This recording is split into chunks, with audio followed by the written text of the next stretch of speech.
Good morning to you and thanks for joining us for breakfast this morning, the 5th day of June 2025. My name is Nyamgul Agaji. On the show this morning, we'll be looking at Professor Patotomi's shadow government, which is urging urgent reforms before 2027. We also will be looking at NCO denies detaining 26,000 minors. And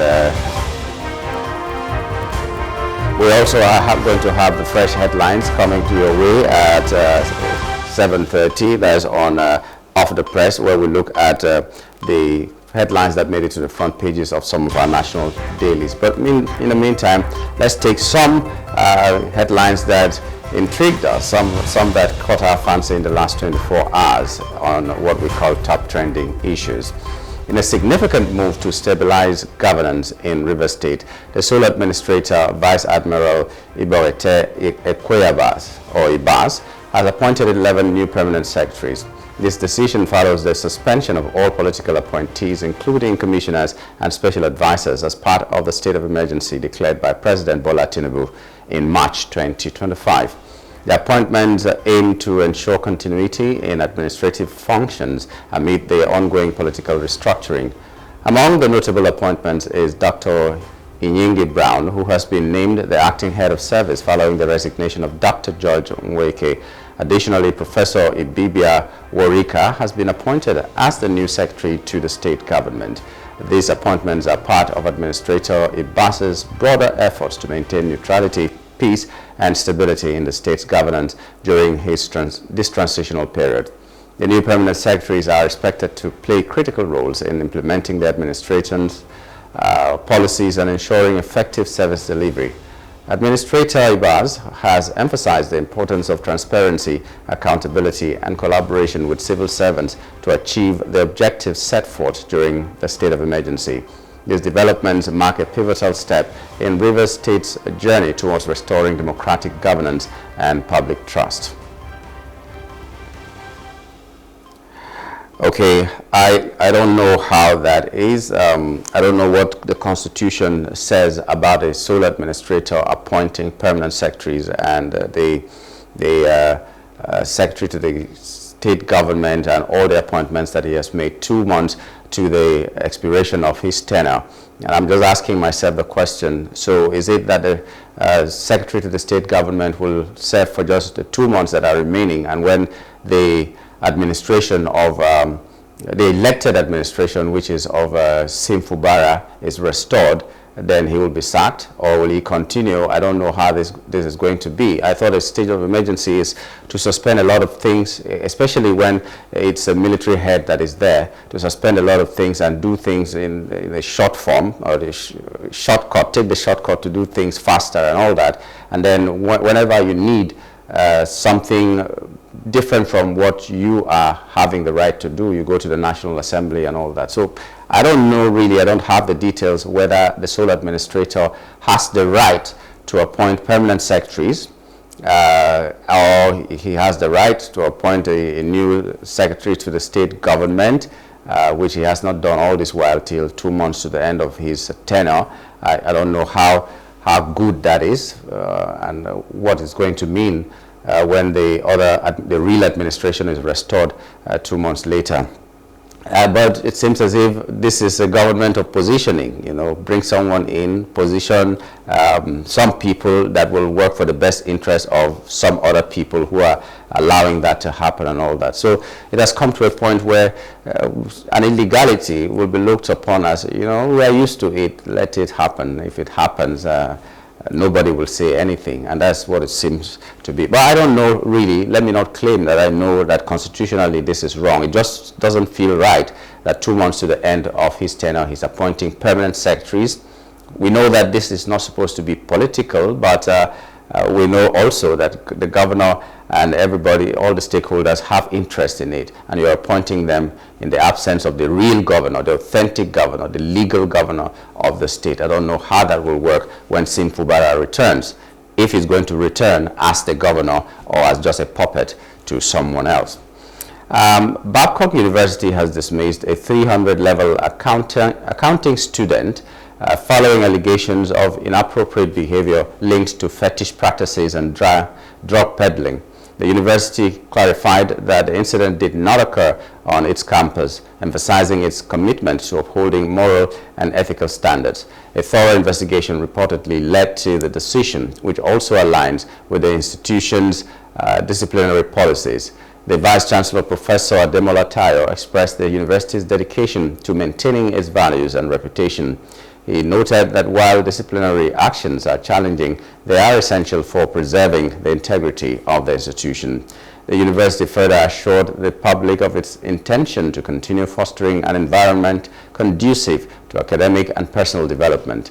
The decision has generated mixed reactions among stakeholders. Some applauded the institution's firm stance on discipline, while others suggest more rehabilitative measures could have been considered. Discussions on social media highlighted varying perspectives, with some advocating for counseling and support for the student involved.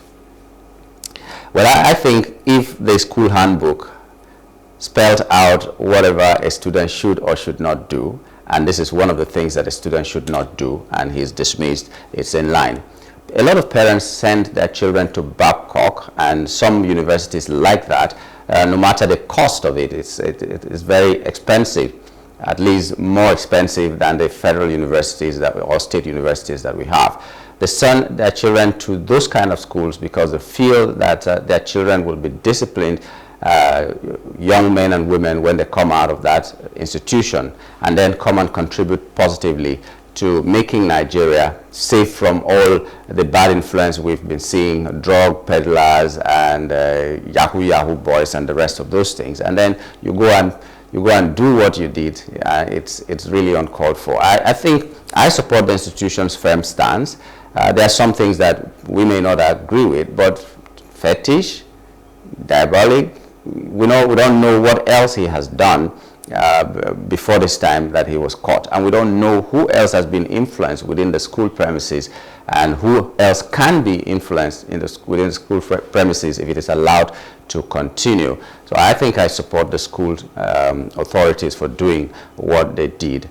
Do not go far and beyond. Whether if you have a child in your house and you're training your child to be a good citizen, it doesn't matter where the child commits the crime, whether it is within the house or outside the house. If you need to discipline that child, you will discipline that child, especially when the child is still in the stage of or that formative stage.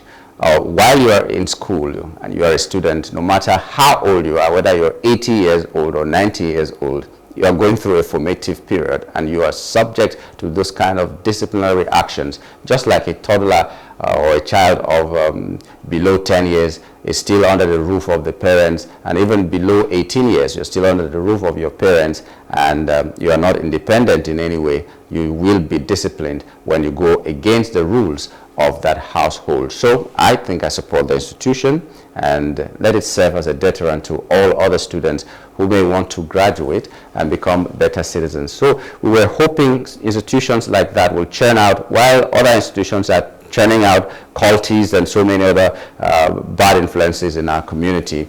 Schools like that will give us students that we can look up to and say, okay, at least we still have a good number of them that behave well. But if some of them are just doing what this young man did, I think the school is within its rights to do what they have done. Well, the National Agency for Food and Drug Administration and Control, NAFDAC, has sealed 4 local rice milling companies in the Otabalefi area, Masaka Main Market and Motor Park in Nasarawa State. The operation, conducted on Tuesday, June 3, led to the seizure of sealing machines, sewing threads, packing bowls, and 250 kg bags of rice. Additionally, empty branded rice bags belonging to popular rice brands were confiscated. The Nigeria Brewery Masaka Depot was also put on hold due to poor storage of drinks, with large quantities of beverages found stored outside under the sun, raising hygiene concerns. Mrs. Benedicta Obaseki, Deputy Director of NAFDAC's Greater FCT Office, stated that the raids were prompted by reports from concerned Nigerians. She emphasized the agency's commitment to ensuring the safety and quality of food products, especially with the approaching Eid al-Kabir celebration. Obaseki highlighted that fake rice poses a significant health risk and that NAFDAC would continue to monitor markets, seizing standards, substandard products and applying necessary sanctions to protect consumers. Some business owners whose establishments were sealed denied any wrongdoing. Ms. Purity Obadia, a manager at one of the companies, claimed that their operations involved milling and packaging rice, corn, cassava, and that they did not accept branded bags for repackaging. Similarly, Mrs. Maris Kanu stated that the bags used for repackaging rice were purchased from the market and were not branded bags belonging to other companies. Despite these claims, NAFDAC maintains a stance on enforcing regulatory standards to ensure public health safety. There's so many parts to this story that I've just read now, and I'm concentrating not on the beverages, the drinks that were left in the sun, and I'm sure that stockpile had been there for a very long time before NAFDAC went into that. When you go to every brewery or a beverage company, you will see these crates of drinks. Whether they're empty or whether they're filled with drinks is another matter. But I think in every of these companies, you see a lot of these crates outside. And I'm sure they don't stay there for long. They are evacuated if they still have the drinks inside. Nobody will keep drinks outside and then be selling the ones that are inside the warehouse and all that.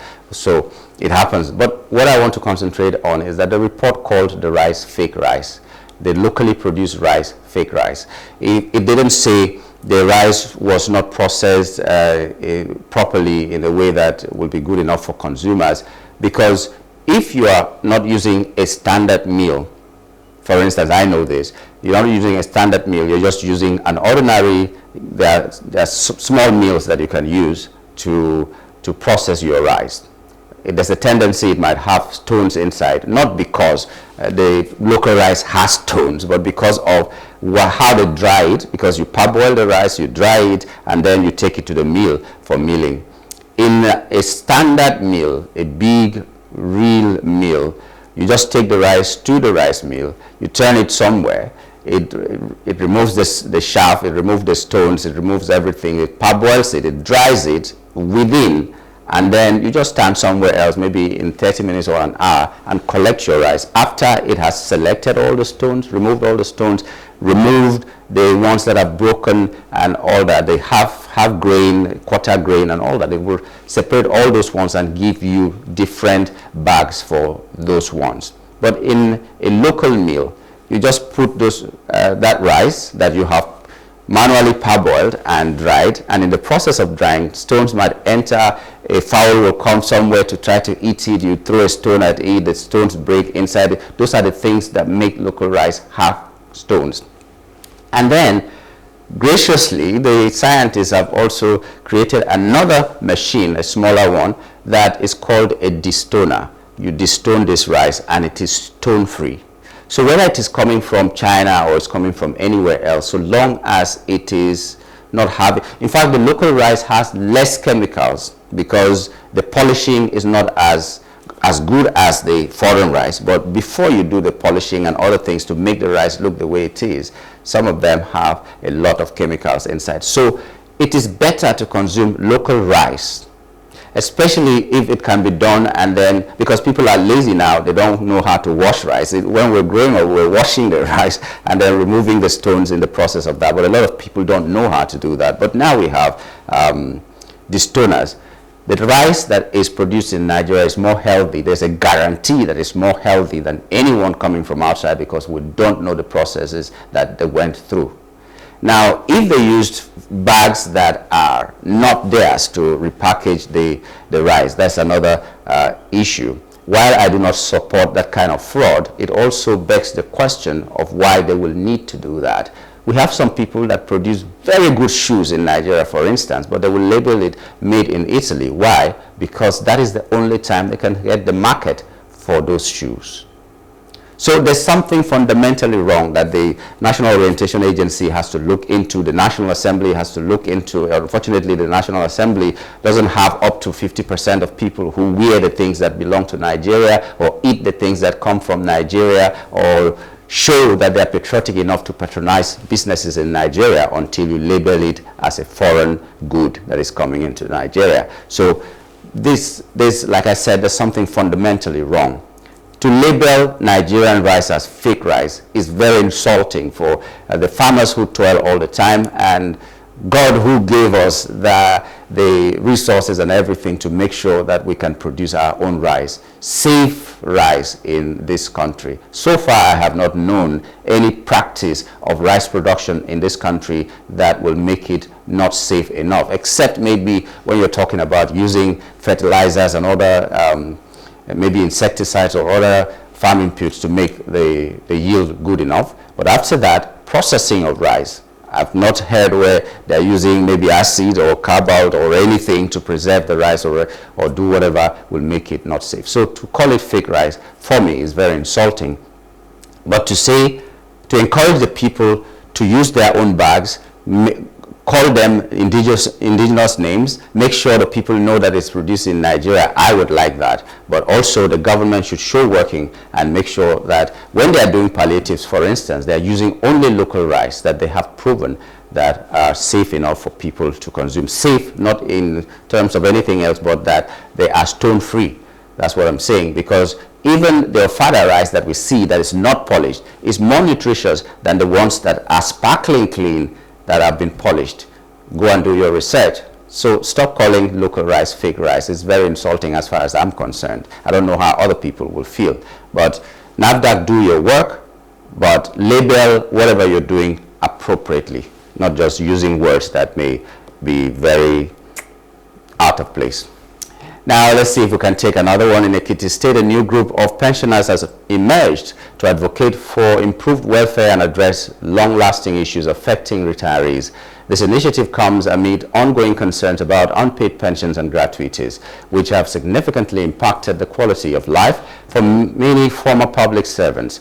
The group aims to serve as a unified voice, pressing the government to fulfill its obligations and ensure timely payments. The formation of this group highlights the persistent challenges faced by pensioners in Ekiti, despite previous efforts by the state government to alleviate their plight. While some measures have been implemented, many retirees still struggle with delayed payments and inadequate support. The new association seeks to hold authorities accountable and push for comprehensive solutions that address both immediate and long-term needs for pensioners. By organizing collectively, Ekiti pensioners hope to bring greater attention to their struggles and advocate for policies and prioritize their welfare. The group's establishment underscores the importance of sustained advocacy and engagement with policymakers to ensure that the rights and needs of retirees are not overlooked. Their efforts aim to foster a more responsive and supportive environment for all pensioners in the state. Well, this is very heartbreaking. Not the fact that they formed an association, but the fact that they needed to form even another association. It's only in Nigeria or maybe in Africa that you see things like this. A retiree will have to have a group that will advocate for the payment of their pensions and gratuities. It's very, very heartbreaking. You work for 35 years and then you will still be working because the number of times they have to go for verification, for instance, is just crazy. And like I said the other day on the program here, you find some of these centers that they go for this screening and all that. There are ambulances standing there because they know that these people are facing health challenges. Some of them collapse there, some of them die there at those places. So the ambulances are on standby to bring these people from their villages. Some of them will work in maybe Abuja or Lagos, and then their village is in one remote village somewhere else that if they need to come for verification, they will have to travel very far. People who cannot even go to their backyards to do gardening or anything, you expect them to come, all that. And on top of that, you're still not paying them their pensions and gratuity. And as I mentioned the other time, there are so many workers that wait for retirement for them to get the lump sum that is promised them before they can build a house. Because how much do you save? How can you even save when you cannot even feed your family well while you're working? And they keep telling us there's dignity in labor. The other day there was a report that a car seller was insensitive because he said it will take about 60 years for a civil servant to be able to buy a particular kind of car. I think a Mercedes 300 or something. And the government came on his neck and was saying that he was insulting the people, he was insensitive and all that. And left for me, you should prove him wrong.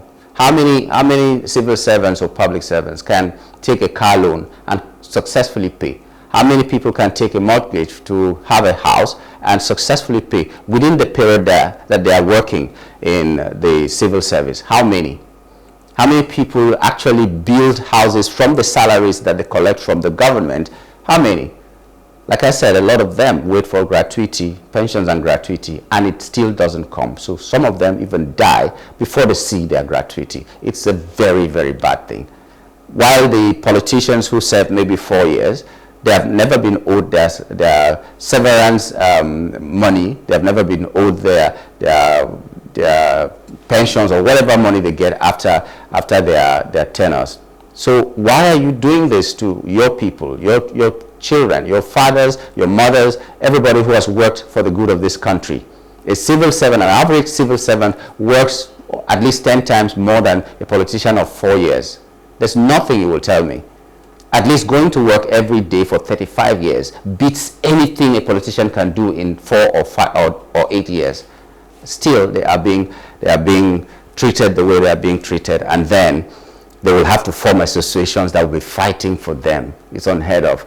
A few years ago, we heard was it in Britain, somewhere, that they were trying to add 2 more years to the workers for retirement, and they were fighting against it. They didn't want 2 more years. In Nigeria, people go and falsify their ages so that they can stay in service and be at least sure of salary every month. So some people, before they retire, they become younger than their first children. You know, you retire at the age of 60 and your child is 61. Just because you want to stay in service and make sure that you still receive that salary that you will not find when you retire. One of the things that kill retirees is not village people, is inactivity. You have been active all your life, or almost the best part of your life, and then you retire, and then you just sit at home, you have nothing to do. If this gratuity came on time, and some of them will be very big farmers, maybe poultry, maybe some other things that they'll be doing, or they'll have businesses that will keep them busy, and then they will live longer. But you just keep them there, you pay them 30,000 a month, or some of them 15,000 a month, and they have to come, use that same money, transport themselves to wherever they are. From my village to the local government headquarters right now is at least 5,000 naira. So expect some, and that's not the farthest place. So if I retire and go to my village, before I can go to the local government secretariat, I'll be paying 10,000 there and 10,000 back. I'm not sure they will finish with me the same day I go there. So I'll be looking for accommodation, or I'll take a mat to that place where I'm supposed to do the screening and sleep there for maybe a week. It doesn't make sense. Let us grow in this country and grow a heart as well. Well, that's the much we can take on top trending issues this morning. We'll take a short break. When we return, we'll be looking at the papers. Stay with us.